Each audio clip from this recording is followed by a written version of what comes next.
The baby was still alive, and that was the problem. I'd cleared 14 men in 22 minutes. 14.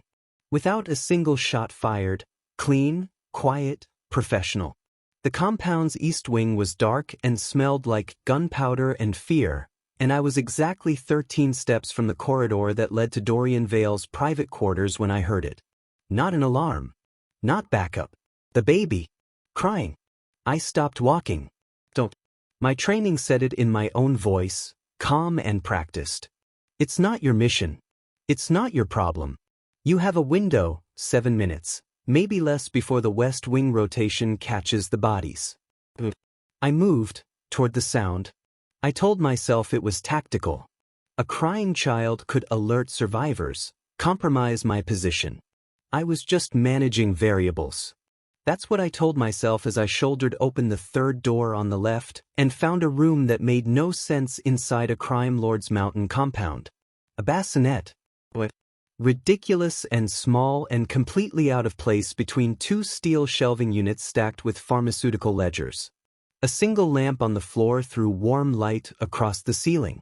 Someone had tried to make this safe. Someone had tried to make this a room for a child, in the middle of all this wreckage, and the effort of it hit me somewhere I didn't have a name for. The baby inside was maybe 4, 5 days old. Red-faced, furious, fists balled so tight his tiny knuckles had gone pale.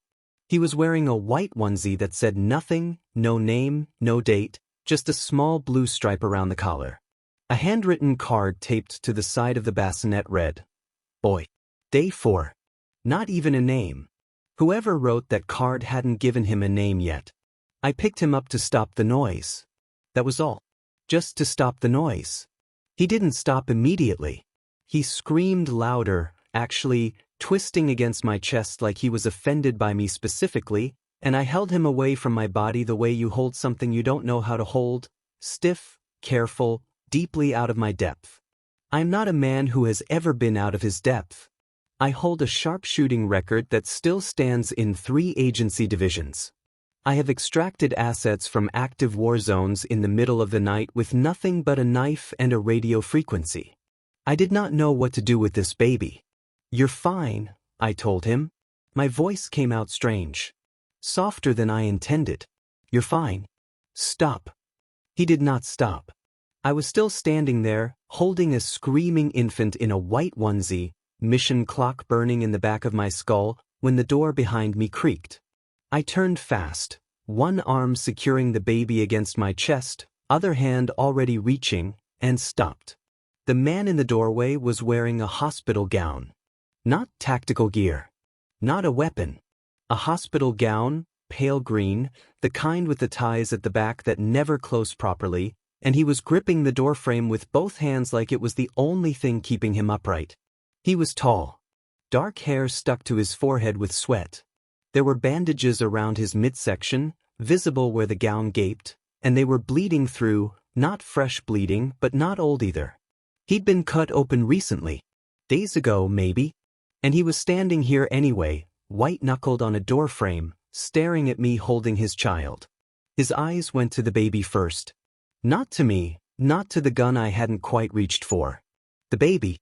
His whole face changed in the second he confirmed the crying was just crying and not something worse, and I watched the breath leave him like he'd been holding it since the surgery. Then he looked at me. "You're not one of Vael's," he said.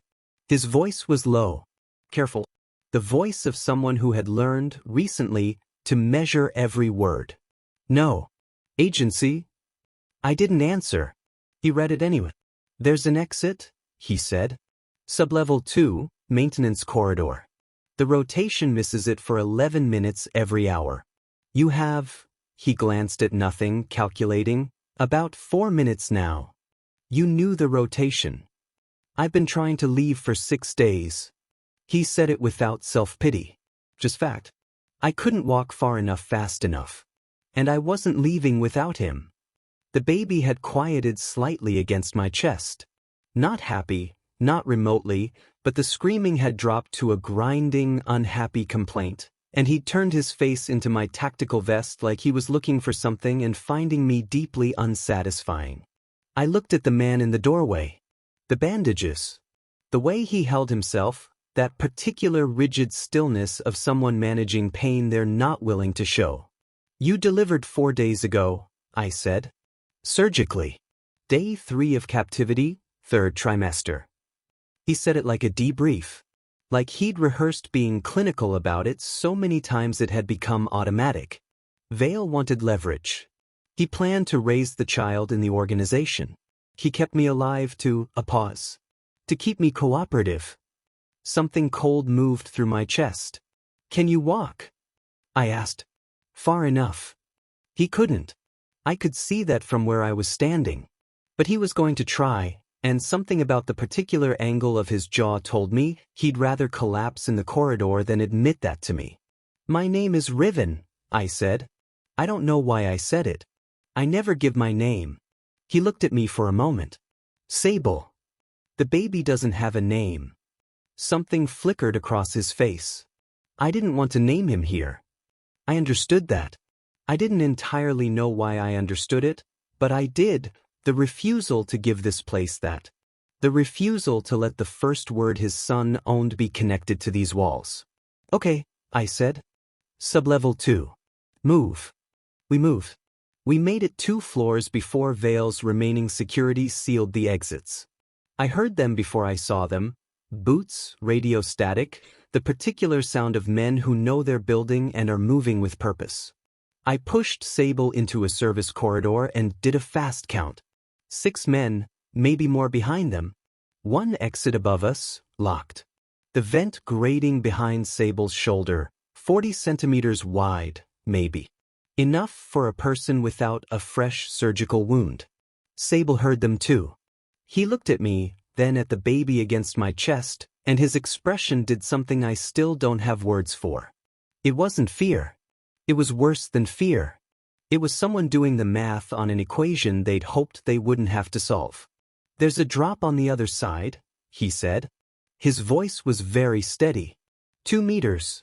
You can manage it with him if you tuck and... I'm not leaving you here. Riven. He said my name like he'd known me longer than 12 minutes. Like he had the right to use it that way, and somehow he did, somehow in 12 minutes he had earned that. You can't get both of us through that vent. Not with him, not without tearing my incision open and bleeding out in a maintenance shaft. He reached out and I thought he was going to touch my arm, but he didn't. He touched the baby's head. Just briefly. Barely. His fingertips against that thin dark hair, and the tenderness of it was so violent it almost made me look away. Take him. Please. Sable. Please. I had 3 missed calls from Director Cass by the time I reached the highway. I ignored all of them. The motel I found was the kind of place that didn't ask questions. Cash only, 1 working light in the parking lot, a front desk clerk who looked at me, looked at the baby strapped to my chest with a strip of curtain, and handed me a key without a word. Room 7. Ground floor.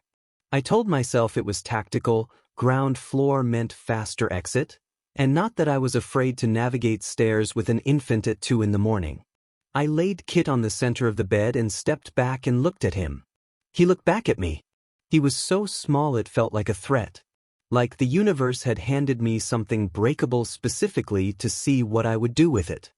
His face was still doing that red, scrunch thing newborns do, somewhere between existing and being furious about it, and his eyes, dark, unfocused, seeing everything and nothing, tracked vaguely toward the ceiling light. I had completed 31 field missions. I had never once stood in a room and felt genuinely, completely lost. I pulled out my phone and typed, how to take care of a newborn baby. The internet had a lot of opinions. Conflicting opinions. I spent 40 minutes reading about feeding schedules and burping techniques and the specific angle you're supposed to hold an infant's head and the 17 different reasons a baby might cry, none of which I could immediately verify or rule out. And by the end of it I knew more about infant care than I had ever intended to know and still felt completely unprepared for the actual infant lying on the bed watching me have a quiet crisis. Okay, I said aloud. Priorities. You need to eat. Kit made a sound. I know, I said. I'm working on it. I left him on the bed surrounded by both pillows as a barrier. The internet had been very specific about not leaving infants unattended on elevated surfaces, and it had said it in a way that made me feel preemptively guilty, and went to find a 24-hour pharmacy. There was one 4 minutes away. I stood in the infant formula aisle for longer than any mission briefing had ever taken me, staring at 17 different options, and eventually grabbed 2 different kinds plus bottles plus something called a pacifier that the internet had mentioned, and the night pharmacist looked at my tactical vest and then at my armful of baby supplies and said nothing at all, which I respected. When I got back, Kit had worked himself into a full sound and fury situation. Both pillows had been rejected. He was on his back, arms going, doing that specific newborn cry that bypasses your ears and goes directly to something older in your brain. Something that says respond, respond, respond, and I dropped everything on the table, mixed the formula the way the instructions said, tested the temperature on my wrist the way the internet said, and picked him up. He didn't stop immediately. But when I pressed the bottle to his mouth, tentative, half sure I was doing it wrong, he latched on and went quiet with the sudden totality of someone who has been waiting for exactly this and is very annoyed it took so long. The silence was enormous. I sat on the edge of the bed holding a bottle at the correct 45-degree angle and felt something in my chest shift in a way I didn't examine too closely. "There?" I said. My voice came out rough. "Was that so hard?" Kit's eyes found my face. Unfocused, drifting, but there. Like he was filing me away somewhere. I thought about Sable turning toward that corridor. I thought about the way he'd said please, not desperate, not breaking, just absolute. The word of someone who had already made their decision and was asking me to respect it. And I had respected it. I had taken his child and crawled through a vent and run 3 kilometers, and I had respected it so completely that I hadn't even looked back. And now I was sitting in a motel room in the mountains with his son, and I didn't know if he was alive. My phone lit up. "Cass, have you—" I picked up. "Ashcroft." Her voice was the same at 2 in the morning as it was at noon. Flat, precise, faintly disappointed. Director Amelia Cass had been running field operatives for 19 years, and she had perfected the specific tone of someone who already knows what you did and is giving you the chance to tell her yourself. "Talk to me." "Mission is incomplete," I said. "Vael is still in the compound." I was compromised on approach to his quarters. The pause. "Compromised how?" "I found a child. Newborn. I've extracted him from the compound." Another pause. Longer. "You extracted a baby." His caretaker was unable to move. There was Riven. She only used my first name when she was choosing her words very carefully. "Tell me you did not abort a Priority 1 mission to rescue a baby." Kit finished the bottle and made a small sound of profound satisfaction, and I shifted him to my shoulder automatically, without thinking, the way the internet had told me to. His caretaker was a captive. Post-surgical. Vael was holding him against his will. 3rd trimester. Cass. He was keeping a pregnant man in that compound as a leverage asset. That is a separate mission. It was the same room. Where is the caretaker now? The question landed like something physical. I didn't answer immediately, which was its own answer. Riven. Not careful now. Careful was over. Tell me you have an asset with compound intelligence. I was separated from him during extraction. I stopped. He handed me his child and turned around, and I left him there. He's still inside. The silence on the line had a specific quality. Cass was too professional to say what she was thinking, but I had worked under her long enough to hear it anyway. "You made an emotional decision in the field. You broke protocol for a stranger and a baby, and now Vael knows someone was in his compound and he's burning evidence, and you have nothing." "The child," she said finally. "What are you doing with the child?" "Taking care of him. For now." "There are social services agencies that—" "For now," I repeated. Another pause. "You have 48 hours, Riven. I want the child placed with an appropriate agency. I want you back in the city for debrief, and I want to plan to reopen the Vael mission before he goes to ground. After 48 hours, this is a formal incident review. She paused. I'm sorry about the caretaker. She hung up. I held Kit against my shoulder in the dark and thought about 48 hours and what it would mean to hand him to a stranger. He was asleep already, weight gone boneless and heavy in the specific way of someone who has eaten and is no longer interested in being conscious. I could feel his breath against my neck. Slow. Even. Entirely unconcerned with mission timelines. I don't know what to do with you, I told him. He slept through it. I didn't sleep at all. I learned things about Kit in those first 24 hours the way you learn a landscape you're moving through in the dark, slowly, by touch, making mistakes. I learned he didn't like being put down. Not because he cried immediately, he didn't always, but because there was a specific quality of stillness he had when he was held versus when he was on the bed, a kind of presentness that disappeared when he wasn't against someone's chest. Like he'd been held almost constantly for the first 4 days of his life and his body had already learned to expect it. Sable had held him. In that compound, with a surgical incision and nowhere to go and nothing guaranteed, he had held this baby constantly, and Kit's small body remembered it. That thought sat in me like something I couldn't put down. I learned Kit had opinions about the direction you held him. On the left side, facing out, not the right side, not facing in, not over the shoulder except for burping specifically. I learned he made a particular sound right before he cried, a sharp intake of breath like a warning, and if you caught it early and moved him you could sometimes redirect him. I learned he liked the sound of a voice, specifically a low voice. It didn't matter what it said. I recited mission protocols to him at 4 in the morning while he blinked and listened with an expression of serious concentration that almost made me smile. Almost. By morning I looked like I'd been through an op hair wrong, eyes wrong, a line of formula dried on my vest that I'd missed. I sat at the small table by the window with Kit asleep in the crook of my arm and my laptop open, running a trace on the secondary sites connected to Vael's network, and I told myself this was standard post-mission intelligence gathering. I was looking for where they would have taken Sable. I found 3 possibilities by noon. Flagged them. Built a probability matrix in my head the way I always did. Weighted them by distance, by Vael's operational patterns, by the specific kind of asset Sable represented. Someone who knew the compound's interior, knew the staff, knew enough to be dangerous. Vael would keep him alive for interrogation. Probably. For a while. How long is a while? My phone buzzed. Not Cass. An unknown number which in my world meant exactly one of 2 things. I picked up. Ashcroft. The voice was male, young, carefully neutral. Someone trained to sound like nothing. I'm Petra's. Petra. My former handler.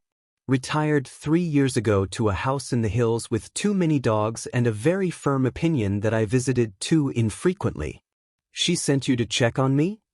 She sent me to tell you she heard you picked up a package last night and she wants you to bring it to her directly. She said, a pause, the sound of someone reading a message they clearly found baffling. She said you will mess it up alone and she didn't survive 30 years in field work to watch you ruin a baby. I looked at Kit. Kit looked at the ceiling. Tell her I'll be there by 3, I said. Petra opened the door before I knocked. She was 61, white-haired, built like someone who'd spent decades deciding everything quickly and had never found a reason to stop. She looked at my face, then at Kit in the carrier against my chest, a real one now, bought from a 24-hour superstore at 8 in the morning, and she said nothing at all for 5 full seconds. Then, you look terrible. Good morning.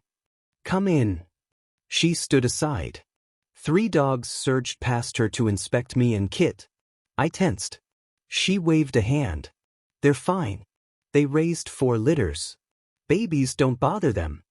She looked at Kit with an expression I recognized after a moment as simply recognition. Like she was seeing something true. Boy or girl? Boy. Name? It's not official. Of course it's not official, you've had him for 12 hours. She lifted Kit out of the carrier with the ease of someone who had done this 1,000 times, and Kit, traitor, did not protest at all. Just looked up at her with his dark, drifting eyes and made a small, interested sound. "Go sit down. You're about to fall over." I sat down. She sat across from me with Kit against her shoulder and looked at me the way she'd looked at 100 debriefs, patient, complete, entirely willing to wait. "Tell me," she said. I told her. Of it. The compound, the bassinet, the man in the hospital gown and what Vael had done to him, the corridor, the vent, the 3 kilometers in the dark. 41 minutes, no mission to complete, someone's child against my chest. 48 hours from Cass. 3 possible locations on a map in my head. When I finished, Petra was quiet for a moment. "You're going back for him," she said. It wasn't a question. The agency won't sanction it. I didn't ask what the agency would do. She looked at me steadily. "You left someone behind. You, Riven. You have left people behind before. I know, I watched you do it, I trained you to do it, and you have never looked like this afterward." "Like what?" "Like it's already decided," she said quietly, "and you're just waiting to be sure you're not imagining it." I looked at the floor. Then at Kit, asleep against her shoulder, one fist pressed to his mouth, entirely peaceful. "Will you take him?" I asked. While I. "Yes." She didn't let me finish. "Go." I stood up. I reached over and touched Kit's head, just briefly, just my hand over that dark hair, because he'd had 12 hours of me and I didn't want him to wake up to nothing. "I'll come back," I told him. He was asleep. He didn't hear me. I told him anyway. I was in my car, engine running, 3 locations pulled up on my phone, when a thought arrived that I hadn't invited. I don't know anything about Sable. His full name. What he was doing in Vael's compound in the first place. Who the baby's other parent was. Whether he had people somewhere who were looking for him. Whether he wanted to be found, by me, specifically, the man who'd taken his son and crawled through a vent while he turned towards 6 armed guards in a hospital gown. Whether he hated me for it. The first location was a dead end. Not literally, though it was close. A pharmaceutical distribution warehouse 40 minutes from the compound, Vael's name scrubbed from every visible surface but his fingerprints all over the operation structure. I went in at midnight, cleared it in 18 minutes, found evidence of recent occupation, cots, medical supplies, a folding table with a half-eaten meal, and nobody. They'd moved within the last 6 hours. I stood in the empty warehouse and breathed through the specific frustration of being one step behind, and I thought about Sable spending another 6 hours wherever he was, and I got back in my car. The second location was a private medical facility. Not a hospital. The kind of place that existed in the gap between legitimate healthcare and the things money could buy when you didn't want questions. Single story, exterior cameras on a 40-second rotation, 2 visible guards at the front entrance and almost certainly more inside. I'd identified it from a financial thread in Vael's network, payments to a shell company that owned the building, regular and substantial, the kind of payments that meant ongoing use, not one time. I sat in the treeline across the road and watched it for 90 minutes. At the 50-minute mark, I saw a light in a window on the east side move. Not switch on, not switch off, move. Like someone was carrying it. Like someone was walking through the room with a torch or a phone, not wanting to use the overhead light. It could have been anything. I moved anyway. The camera rotation gave me a 30-second window on the east wall.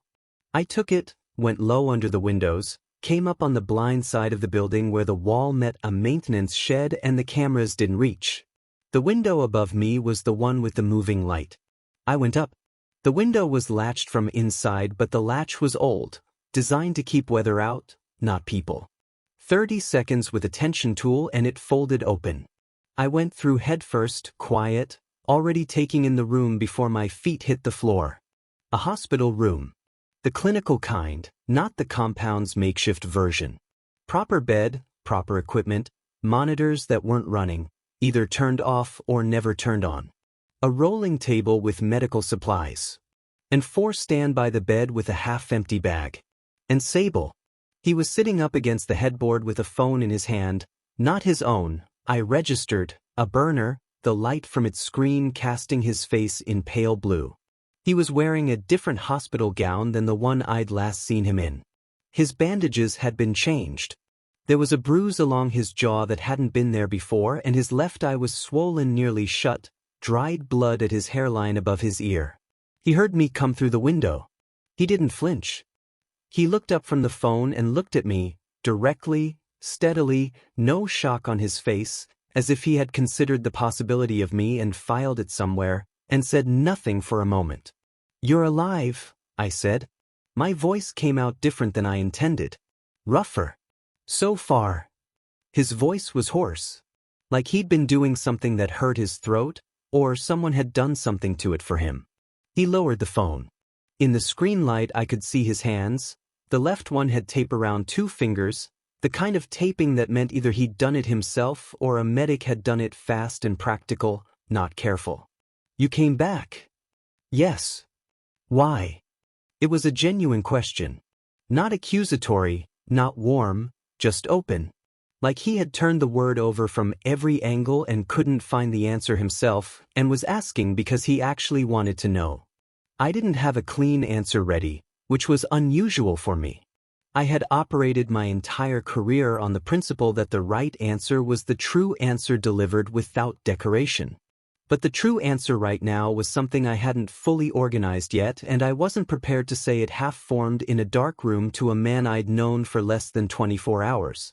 "Kid is safe," I said instead. "He's with someone I trust." Something moved through Sable's face. That same thing I'd seen in the compound when I'd confirmed the crying was just crying, that enormous, private relief that he worked very hard to keep contained and didn't entirely manage. He looked down at the phone in his hands. Then back at me. "How is he?" he said. Quiet. Like he'd been holding the question in for however many hours it had been. "He has opinions about which side you hold him on," I said. "And he doesn't like being put down." Something happened at the corner of Sable's mouth. Not quite a smile. The shape of one, briefly. He was like that from the first hour. He stopped. I held him constantly. I didn't want him to be scared. In a compound. With a surgical wound and armed guards and no exit. He had held his son constantly so the baby wouldn't be scared. I crossed the room, pulled the rolling chair from the corner, turned it around and sat down. Close enough to keep my voice low. "Can you walk?" "Better than last time." "I need to know what you mean by that." He met my eyes. "I can walk to the door. Maybe to the end of the corridor. Stairs would be difficult. Stairs or no stairs depends on how the extraction goes. I need to know your real limit, not your preferred answer." The beat. He looked at me the way people look at someone who has correctly identified what they were doing. "1 flight. Slowly. After that I'd need to stop." "Okay." I looked at the 4 line. "Are you on something?" "Pain management." "They gave me something earlier." "It's worn off mostly." His jaw tightened. "Controlled." "They weren't. The medical care was real. Vael wanted me functional for questioning. They couldn't do that if I was septic from an untreated incision." There was. I had been avoiding the word questioning since I walked through the window because I knew what it meant in Vael's context, and I knew what it meant for someone who'd already been through surgery and captivity and was sitting here with a bruised jaw and taped fingers at 2 in the morning. "What did they ask you?" I said carefully. "Who sent you?" His eyes held mine. Steady. "They already knew an operative came through the compound. They found the bodies, the way they were taken out, the pattern of it. They knew it was agency work. They wanted to know which agency, which division, who specifically." "What did you tell them?" "Nothing." He said it simply. "I told them I didn't know. I told them I was just a captive, that I'd never seen the operative before, that I didn't know anything about any agency." The pause. "They didn't believe me." "How long did that go on?" "About 4 hours." He looked at his taped fingers. Then he looked away, toward the dark window, and his profile in the dim light was very still and very deliberate in the way of someone who has decided to put something in a room inside themselves and close the door on it. They stopped when Vael called in. He wanted me moved here. I think he has someone in the medical field. He wanted confirmation that I was still, that the surgery had healed correctly. He wanted to make sure I survived long enough to be useful. I looked at him, at the bruise, the taped fingers, the carefully neutral set of his face, and I felt something cold and focused move through me that I recognized as the thing that made me good at my job. Not anger, exactly. Cleaner than anger.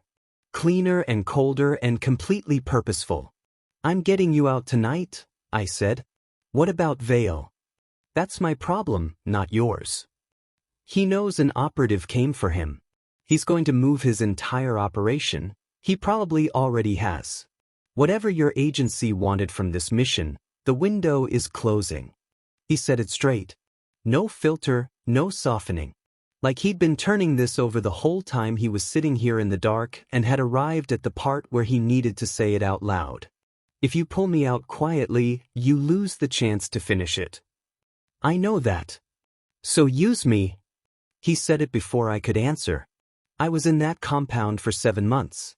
I know the layout, the staff, the access codes, the supply chain, the names of everyone Vael uses for enforcement. I know where he keeps the records he thinks are buried, and I know the one person in his organization who would testify if they were guaranteed protection. He paused. "I am more useful to you awake and talking than I am as an extraction asset." I looked at him for a long moment. "Why were you there?" I said. 7 months. That's not an accident." The question landed. I watched him decide how much to answer. "I was a researcher," he said finally. "Pharmaceutical. Vael recruited from my university 3 years ago, or what I thought was recruitment. His organization funds research that doesn't go through ethical approval processes. I didn't know that when I accepted the position. By the time I understood what I was involved in, I knew enough that leaving was..." He stopped. "Complicated. And the pregnancy." His face did something careful. "That was not planned. I didn't ask who. It wasn't the right time, and I could see from the particular quality of his careful face that it was a door he wasn't opening tonight.